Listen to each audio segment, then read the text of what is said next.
বন্ধুরা, আজকের গল্প জাদুর ভ্যানিটি ব্যাগ। টুনি খুব গরিব ছিল আর সে ব্যাগ বিক্রি করে জীবনযাপন করত। আর সব পাখিরা তার সব ব্যাগগুলো কিনে নেয়, কিন্তু একটি ব্যাগ সেখানে থেকে যায়। আর সেই ব্যাগটি অসুন্দর বলে কেউ কিনতে চায় না।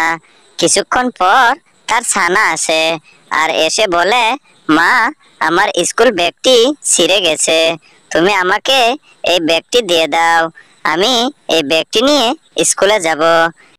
এই বলে টুনির ছানা সেই ব্যাগটি নিয়ে স্কুলের সামনে যায় আর গিয়ে বলে, আজ গরিব বলে পায়ে হেঁটে স্কুলে আসতে হয়। এই বলে টুনির ছানা ব্যাগের মধ্যে হাত দেয় আর সেখান থেকে অনেকগুলো টাকা বের হয়ে আসে। এতগুলো টাকা দেখে টুনির ছানা ভয় পেয়ে যায় আর ভয় পেয়ে সেই টাকাগুলো নিয়ে তাদের বাসায় চলে যায়। আর টুনি তাকে জিজ্ঞেস করে, কিরে টুনটুনি, তুই এতগুলো টাকা কোথায় পেলে, আমাকে দে।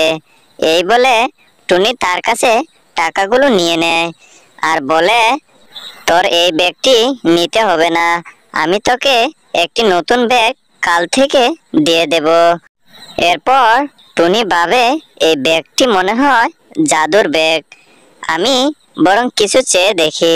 যখনই খাবার চায় তখনই খাবার ব্যাগ থেকে বেরিয়ে আসে আর ব্যাগটি কথা বলতে থাকে, বলে, আমি জাদুর ব্যাগ, আমি তোমার অনেক উপকার করব, কিন্তু কেউ যদি ক্ষতি করতে চায় আমি তাহলে তাকে খেয়ে ফেলবো। এরপর টুনি আস্তে আস্তে ধনী হতে থাকে আর এদিকে এক দুষ্ট কাক বলতে থাকে, টুনি এত ধনী কিভাবে হচ্ছে, যাই তার বাসার সামনে গিয়ে দেখি। এই বলে কাক টুনির বাসার সামনে আসে আর এসে লুকিয়ে লুকিয়ে দেখছিল টুনি ব্যাগের কাছে টাকা চাচ্ছিল আর টাকা বেরিয়ে আসছিল। এসব দেখে কাক মনে মনে বলতে থাকে, এই ব্যাগটি যেভাবেই হোক আমাকে চুরি করে নিয়ে যেতেই হবে।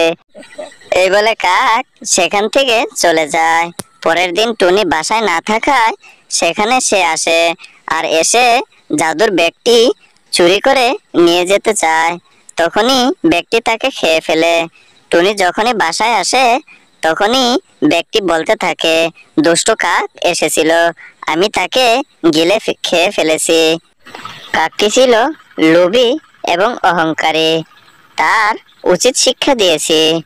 আর টুনি আস্তে আস্তে অনেক জমির মালিক হয়ে যায়। জঙ্গলের মধ্যে সব থেকে ধনী টুনি হয়ে যায় আর সে সুখে শান্তিতেই বসবাস করতে থাকে। তো বন্ধুরা, আজকের গল্প এই পর্যন্তই।